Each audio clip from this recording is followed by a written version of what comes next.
This week we have a blend of two sanghas, actually, the sangha from the householder retreat and then our daily sit sangha. You're coming together and we're converging on the topic of the holding environment, the starting point for our meditation practice. Because this is where we unwind our burdens in. This is where we unwind the stresses in, right here. So it helps, it gives us a support to begin to strengthen the foundation, right? We strengthen the foundation so we can unwind our burdens in life and in our practice. And we use what the Buddha used. We used body, breath, heart, and mind. Those are the raw materials. We invite each of them separately because actually that's our cultural way. We tend to see things in parts, not in wholes. So we invite in the body, the breath, the heart, and the mind. Because when we see it from that perspective, we can begin to see where and with time how we can maneuver these individual places to create a more comfortable environment. This is what we use. So today we're going to start with working with the body. It all begins here. This is where the action is. These fleshy walls. This is the foundation. And so we want to build a foundation that can weather whatever storms arise. And you never know what storms are going to arise. So we want to learn how to develop a foundation that is strong yet supple, and that provides a sense of stability and safety. This is the kind of ground that gives us space.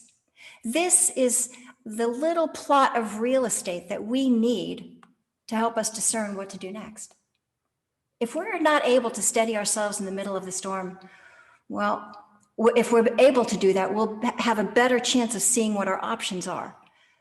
But if we don't have our feet under us, we're likely to grab onto whatever is around to hold on. So we want to create a holding environment to practice out of and return to when the mind has gotten lost and wandered away. But it's not a steady state. It's more like a crystalline structure. We put all of these pieces together and they fall apart. We put them together again and they fall apart. And the work of the meditator is to keep reconstructing the container. We could say that the body is, the external holding environment, the external frame. It is the raw building materials. So we're architects of the holding environment as well as the interior decorators. We want to build a holding environment that feels good, that feels welcoming, safe, supportive, accepting, holding. We want to keep these qualities in mind as we're constructing it. So we also want to make sure that it doesn't get cluttered and crowded with tension and tightness. This is what we would like when we go home at night, to have a place that feels comfortable and safe and we can relax in. This is what we want when we go to a bed and breakfast. This is what we want when we go to a friend's house, a place where we can kick back and just be ourselves, however we are. Right? So this body is the container for that. But this body is also the instrument. It's what allows us to do the practice. It's what we use to feel. And the body gives us immediate, real-time information. This instrument is a highly sensitive instrument. It has 6 different settings: eye, ears, nose, tongue, body, mind. 6. And to the degree to which each of them is working, it provides different information for us about what's happening in here and what's happening out there. Creating space is essential for our comfort. Opening up and tuning the instrument is essential for calming down and regulating the system. When mindfulness came to North America, it came over as a mind training. Taught in this way, the body and the heart were primarily left out of the instructions, just as they're often left out of our daily life. We're thinkers, problem solvers, analyzers. We're rewarded for those activities. We're not feelers, and we're not rewarded for our feelings or for sharing our feelings. We often don't even notice, don't even consider how the body is doing, what it is doing, how we're attending to it, until pain materializes and we can no longer ignore it. Right? When I began practicing, there wasn't a lot of focus on the body, about how to prepare the body for meditation practice and how to take our seat. We just plopped down, arranged ourselves on the cushion as close to what everybody else in the hall was doing. Looks pretty good. All right, I'm meditating. Most of us bullied ourselves. We bullied our bodies into a position that our bodies hadn't been in since we were children, if ever. If ever. I remember after the first few years of practicing, I was in my mid-30s, and I would get up from sitting and my body was racked with pain. I felt like an elderly person. I truly did.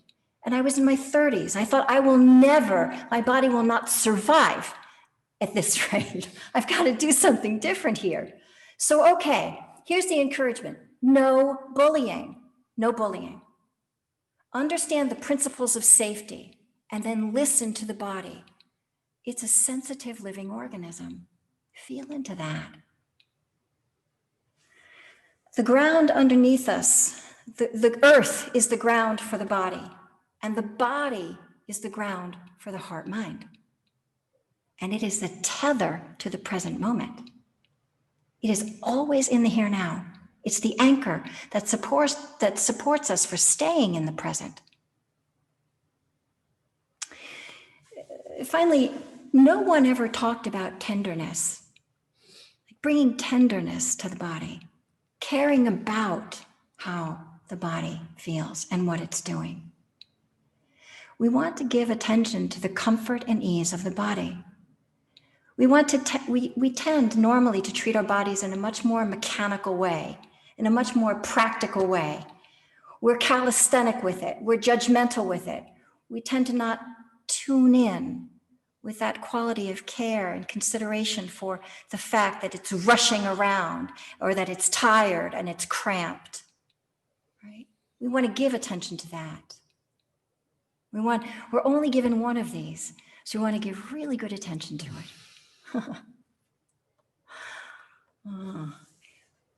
What I've found actually over the years, working with my own body and actually working with other meditators, is that we benefit from doing some specific preliminary practices that invite the body and the heart to the party.